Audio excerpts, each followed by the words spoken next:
Assalamualaikum warahmatullahi ta'ala wabarakatuh. Alhamdulillahilladzi arsala rasulahu bil huda wa dinil haqqi liyudhhiru 'ala dini kulli walau karihal musyrikun. Asyhadu an la ilaha illallah wahdahu la syarikalah arsalahu kafatan ilan nas basyiraw wa nadhira wa hadiyan ilal haqqi wasirajam munira. Fassalawatullahi wa salamuhu alaihi wa ala alihi wa sahbihi ajma'in, amma ba'd. Falaqad qala Allahu ta'ala fil Qur'anil Karim, a'udzu billahi minasyaitonir rajim. Bismillahirrahmanirrahim. Qalu subhanaka la ilma lana illa ma 'allamtana innaka antal alimul hakim. Al-ayah. Wallahu a'lam bimuradi bidzalik.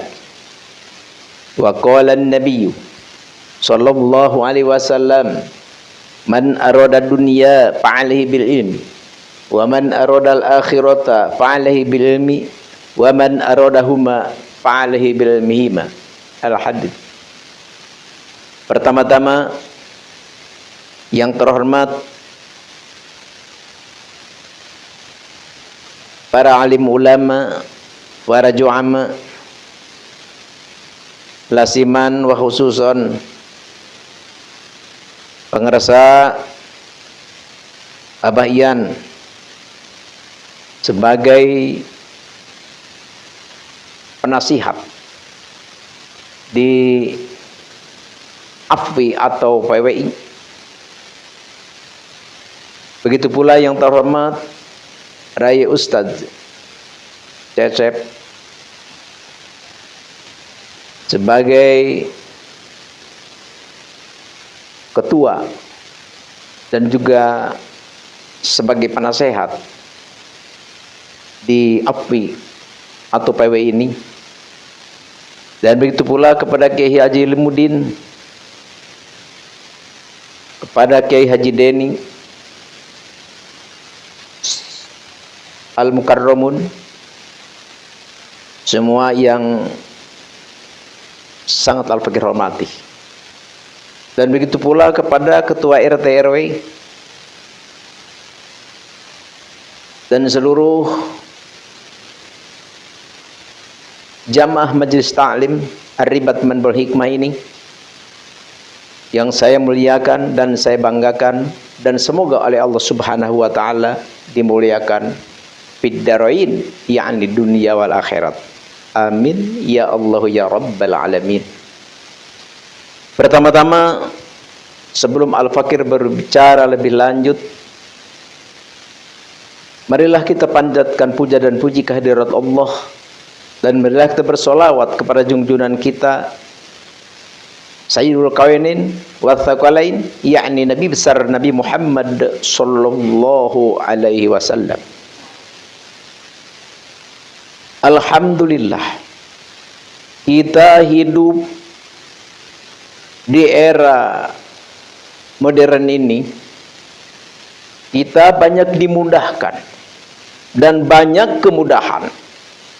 Tentu ini adalah hasil daripada olahan pikir tentunya, tapi tetap tidak lepas daripada karunia Allah Subhanahu wa taala yang diberikan kepada bangsa kita atau bangsa di dunia ini. Dengan adanya medsos, media sosial di zaman sekarang, kalau kita tidak menggunakan media sosial, mungkin media sosial ini dipegang oleh orang-orang yang begitu tidak mementingkan hal keagamaan. Jadi oleh karena itu, para ulama, para ustaz, para santri, gunakan media sosial ini demi untuk berdakwah, demi untuk mengajak umat kepada jalan yang diridhoi Allah Subhanahu wa taala, atau berbagi kebenaran, kebaikan, berbagi pengalaman, wawasan untuk umat semua. Insya Allah, amin ya Allah ya Rabbal alamin. Tentu kita di dalam hal segala apapun, kita melihat manfaat dan mafsadat. Manfaatkah, bergunakah, atau sebaliknya? Hanya itulah yang kita perlu pikirkan dan perlu pertimbangkan. Seperti itulah usul fikih berbicara. Di sini ada satu hadis Nabi yang berbunyi, qala Rasulullah sallallahu alaihi wasallam, taraktu fikum amrayni idza tamassaktum bihima lan tadilu abadan, yakni kitabullah wa sunnati. Hadis Rasulullah. Rasulullah sallallahu alaihi wasallam memberi peninggalan warisan terhadap kita semua, yaitu adalah Al-Quran dan As-Sunnah. Apabila kita memegang kedua buah ini, insya Allah kita lan tadillu abadan, kita tidak akan tersesat. Tapi tetap, walaupun bagaimana hadis ataupun Al-Quran, tetap harus kita punya guru. Kalau kita tidak punya guru, bisa celaka juga. Karena Rasulullah SAW bersabda, man fassara Qur'an wal hadith falyatabawa maq'adahu minan nar. Barang siapa yang mengertikan, yang menjelaskan Al-Quran ataupun hadis biro'yih, dengan kehendak sendiri, falyatabawa maq'adahu minan nar, maka ancamannya itu adalah neraka. Na'udzubillahi min dzalik. Tidak sedikit orang tersesat, tidak sedikit orang yang salah jalan karena hadis dan Al-Quran. Bukan hadisnya yang menyesatkan, bukan Al-Qurannya yang menyesatkan, tapi pemahaman-pemahaman kitanya yang membawa kita sesat. Na'udzubillahi min dzalik. Oleh karena itu perlu kita punya guru yang benar-benar al-alim, al-alama, al-fahim, al-fuhama, tabakhur filmihi. Insya Allahu amin ya Allah ya Rabbal alamin. Kita di dalam hal masalah tentang sekarang yang digegerkan, masalah nasab, masalah keturunan, masalah silsilah, ini adalah sangat luar biasa. Sangat luar biasa, mengguncang alam dunia ini. Subhanallah. Di sini yang perlu kita pikirkan, al-fakir tidak ada kebencian. Al-fakir tidak ada naudzubillah untuk provokasi. Tapi ini adalah ilmiah, kita harus tahu. Kita harus mengerti. Kalau kita menyalahkan Habib, kita juga salah. Tidak boleh kita menyalahkan Habib. Kenapa? Karena Habib pun adalah korban daripada leluhurnya yang mengaku keturunan Nabi. Jadi Habib ini tidak salah. Jadi yang salah ini adalah leluhurnya. Dan leluhurnya pun sebenarnya tidak salah, maaf. Karena di dalam kitabnya itu Habib Ali bin Abu Bakar Asy'akron, beliau berkata, hanya pahim tuh, Hanya pahim tuh. Jadi pahim itu maksudnya menurutku, atau menurut pikiranku, atau prasangkaku. Jadi hanya pahim tuh.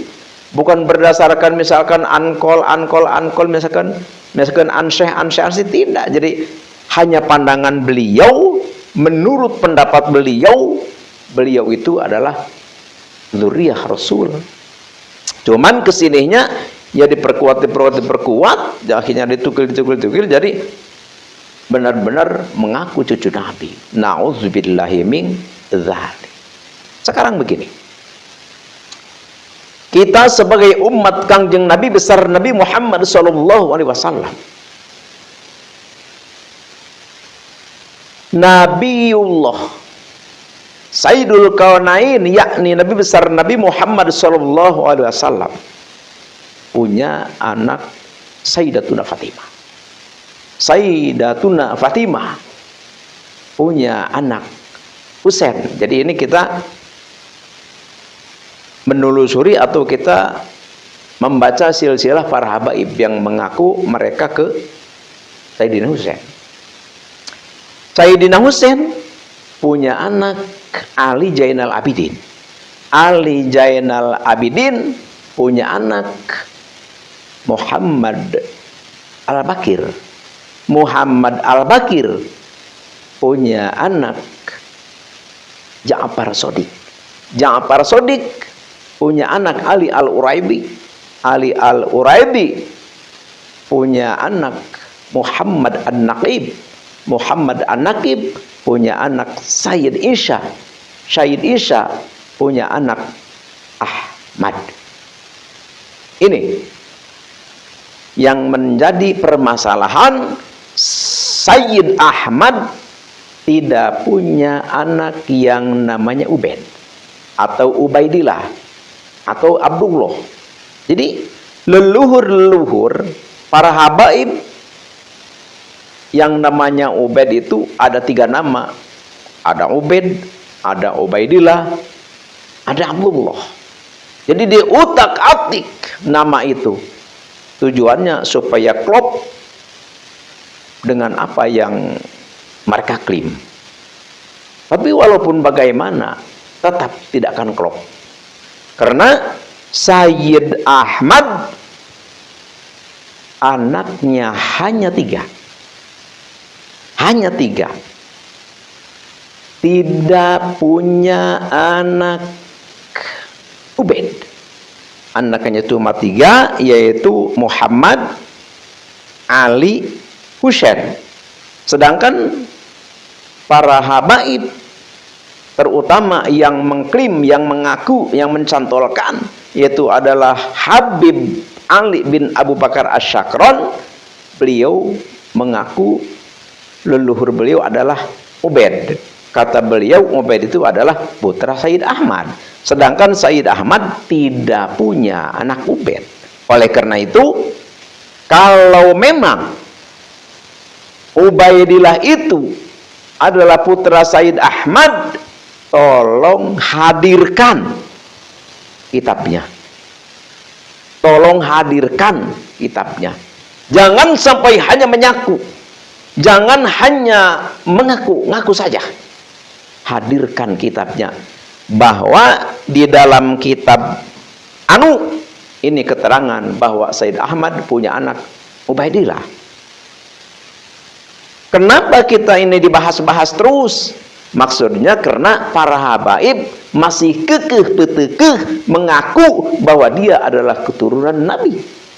Dan masih kekeh bahwa Sayyid Ahmad itu mempunyai anak Ubaidillah.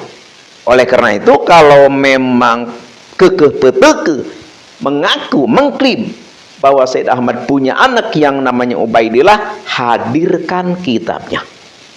Itu aja. Jadi ini tidak ada istilah provokasi, tidak ada istilah kebencian, tidak ada. Ini hanyalah ilmiah. Umat Islam di dunia, khususnya Indonesia, harus mengetahui sebenarnya bahwa Habib itu turunan siapa. Hanya itu aja.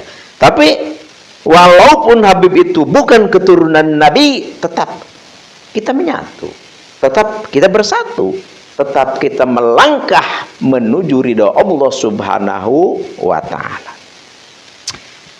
Kenapa ini diperbesar atau kenapa ini selalu digaungkan? Karena sangat cintanya terhadap Nabi besar Nabi Muhammad Shallallahu Alaihi Wasallam. Kenapa? Karena yang mengaku dirinya itu adalah para habaib, yang mengaku dirinya itu adalah keturunan Rasulullah, justru dengan nama keturunan Rasulullah itu mereka pakai untuk kejahatan. Hanya itu aja. Hanya itu aja. Kalau mereka, seandainya mereka mengaku aku adalah Duriyah Rasul, aku adalah cucu Nabi, ane adalah Duriyah Rasul, kalau saja perbuatannya baik, kalau saja yang dia kerjakan itu adalah menjadi contoh umat, tidak mengapa, no problem, no problem. Jadi yang jadi masalah, mereka ngaku cucu Nabi, mereka ngaku Duriyah Rasul, tapi kelakuan mereka benar-benar mengkotori Rasulullah Shallallahu Alaihi Wasallam. Mana? Ya, seperti minta-minta uang, kalau nggak dikasih marah, tuh bagi-bagi amplop di tempat-tempat pengajian, kalau tidak diisi amplopnya marah, ngaku-ngaku aneh, cucu Nabi, kalau nggak ngasih aneh, pokoknya nggak bakal dapat sepat aneh. Terus dipakai main perempuan, orang punya anak perempuan, ya masih umur 16-17 tahun, yang lagi orang tua senang-senangnya dipentak sama Habib dengan mengakui aneh cucu Rasulullah. Pokoknya kalau dinikahi aneh berarti bibit halus, berarti bibit bagus, ada darah Rasulullah. Ya makanya seperti apapun sayangnya orang tua, kalau dipinta sama Habib karena dia mengaku cucu Nabi, akhirnya diberikan. Kalau saja setelah diberikan, dinikahi sama Habib, disayang, dicukupin, seperti menurut aturan Islam, tidak mengapa sebenarnya. Cuman kebanyakannya, ya mungkin ada yang benar, tapi kebanyakannya yang benar-benar terjadi di masyarakat, Habib itu suka melecehkan, maksudnya tidak benar maksudnya. Kadang-kadang sudah nikah, baru sebulan tinggalin, blang, gak ingat-ingat, datang-datang udah sekian bulan, jadi nggak mikir napako seperti itu. Sedangkan kalau dia sudah mencerai, mau nikah lagi sama laki-laki lain, katanya harus izin dulu sama dia. Jadi masalah inilah. Jadi mengaku cucu Nabi tapi dipergunakan untuk kelakuan yang tidak benar. Na'udzubillahi min dzalik. Oleh karena itu, ayo kita suarakan, ayo kita gaungkan bahwa Habib itu adalah bukan cucu Nabi karena tidak terverifikasi. Apa keuntungannya? Apa manfaatnya? Manfaatnya, keuntungannya adalah masyarakat tidak akan bisa dibohongi lagi. Jadi kalau ada Habib minta-minta anak perempuan, minta-minta malak-malak uang, segala macam, ya masyarakat tidak begitu ketakutan. Ya kalau mintanya asal minta berapa aja sih nggak jadi masalah, tapi kadang-kadang mintanya kan sekian. Mintanya sekian, 3 juta, 4 juta, 6 juta, ya mungkin di kalangan atas mungkin bisa puluh juta, bisa 100 juta. Ini yang menjadi permasalahan. Jadi kalau bangsa Nusantara sudah mengetahui bahwa Habib itu bukan keturunan Nabi, ya insya Allah mungkin tidak semudah itu dibodohi oleh mereka. Tapi walaupun bagaimana, sangat dahsyat doktrin para habaib, sangat dahsyat. Walaupun ini sudah digaungkan, udah hampir 2 tahun lebih, bahwa Habib adalah tidak terverifikasi, bukan keturunan Nabi, bukan dzurriyyah Rasul, tapi masih banyak orang yang mempercayai, masih ada orang meyakini bahwa Habib itu adalah keturunan Rasul. Na'udzubillahi min dzalik. Na'udzubillah min dzalik. Bahkan berbagai macam kata-kata. Kalau kita memberi penjelasan kepada mereka, dia juga mengatakan, wah ini katanya adanya kisru ini sudah disebutkan di dalam kitab bakal seperti ini, orang-orang bakal memfitnah dzurriyyah Nabi. Na'udzubillah min dzalik. Jadi ini doktrin. Doktrinnya kuat. Doktrinnya kuat. Oleh karena itu, kita tetap semangat. Kita tetap semangat. Dan tetap kita berjuang.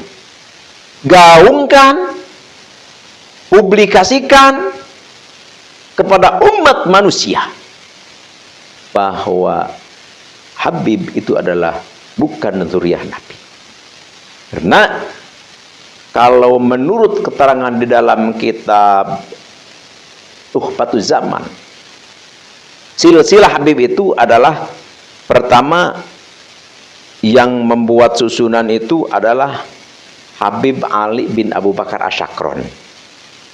Tuh, ini sudah 550 tahun ini dari Sayyid Ahmad meninggal dunia, baru dia mengakui, menempelkan, menyantolkan bahwa dia itu adalah keturunan Nabi. Dari masa-masa dulu nggak ada, karena di masa-masa dulu waktu pertama pas meninggal Sayyid Ahmad sampai 550 tahun, semua kitab menerangkan ya cuma 3 anak Sayyid Ahmad.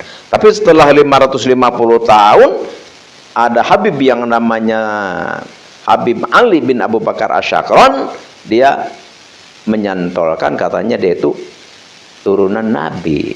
Fahim itu namanya. Jadi menurutku gitu, menurutku. Tuh, jadi kan ini Habib Ali Asyakron bin Abdurrahman. Abdurrahman bin Ali Dawilah ya. Bin Abdurrahman bin Maulana Dawilah, maaf.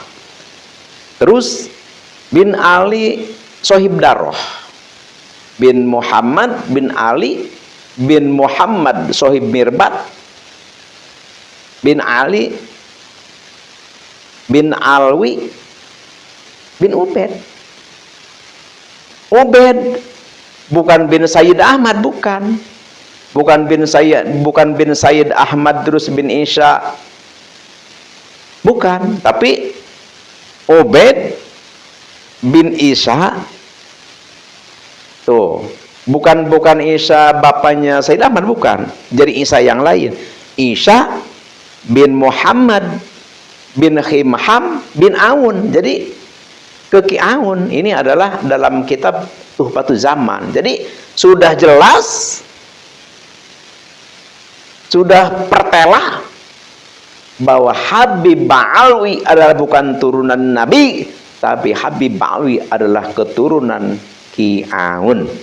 Tapi walaupun seperti ini, tetap orang masih banyak yang mempercayai bahwa Habib Ba'alwi adalah keturunan Nabi. Na'udzubillahi min dzalik. Tapi oleh karena itu, kita jangan bosan-bosan, kita jangan berhenti, tetap kita suarakan dan tetap kita publikan ilmu ini kepada umat manusia. Tujuannya apa?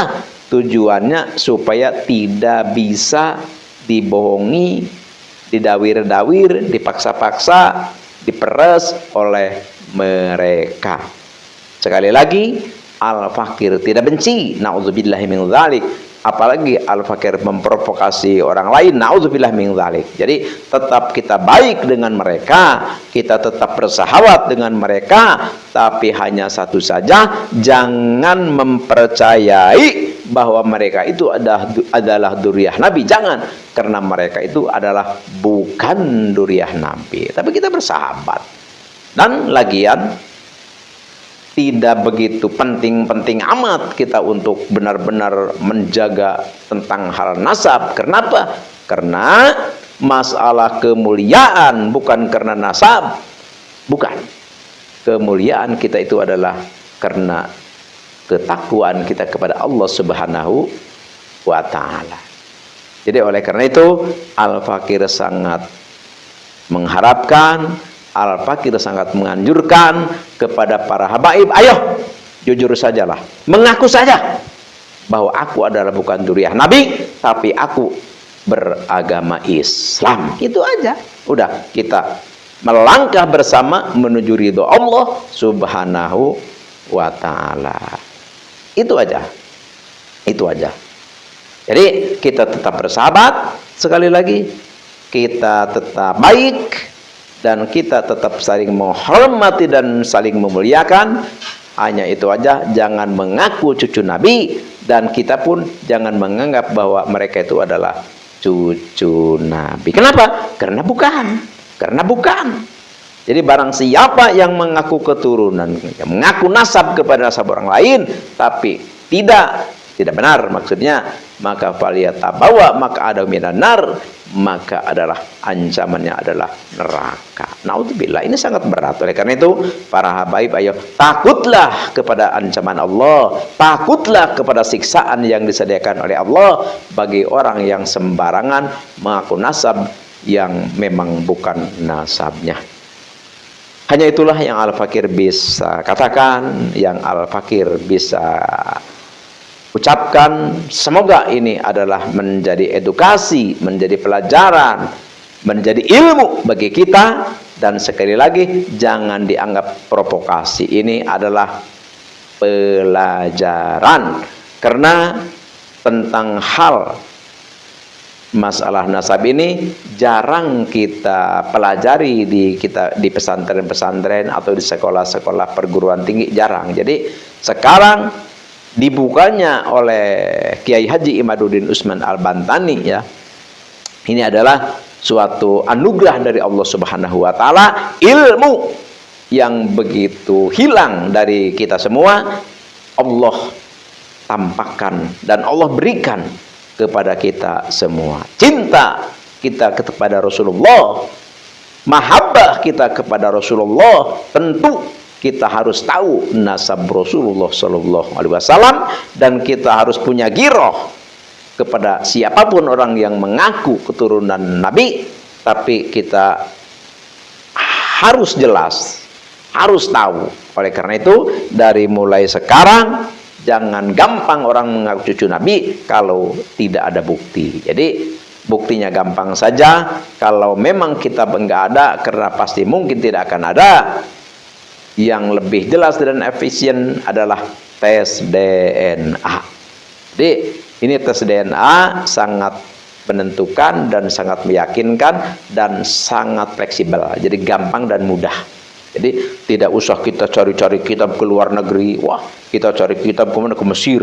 Kita cari kitab kemana? Ke Mekah.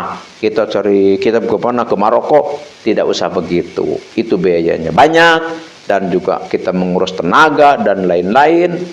Yang lebih mudah, yang lebih efektif dan efisien, kita sudah tes DNA saja. Dengan tes DNA nanti ada dari hasil tes DNA, insya Allah dengan tes DNA saja itu sudah untuk sementara bisa mereda atau meyakinkan semua orang yang tidak mempercayai bahwa Habib itu adalah turunan Nabi.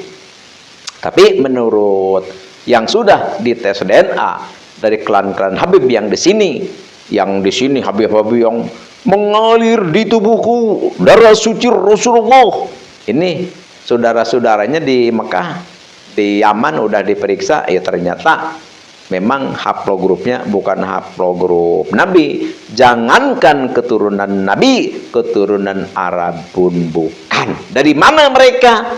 Mereka adalah dari Kaukasus. Itu berhaplogrup G adalah Yahudi Askenazi. Jadi dengan haplogrup G ke Yahudi Askenazi, jangan gusar.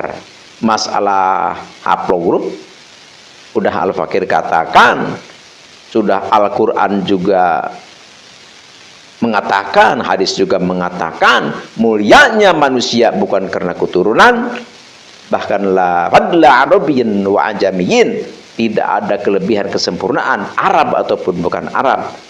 Kesempurnaan itu adalah Inna akramakum indallahi atqakum.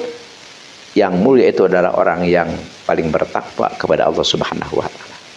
Hanya inilah al-fakir, mohon maaf atas salah dan hilaf dan kekeliruan. Al-afi minkum wa billahi taufiq wal hidayah. Wassalamualaikum warahmatullahi wabarakatuh.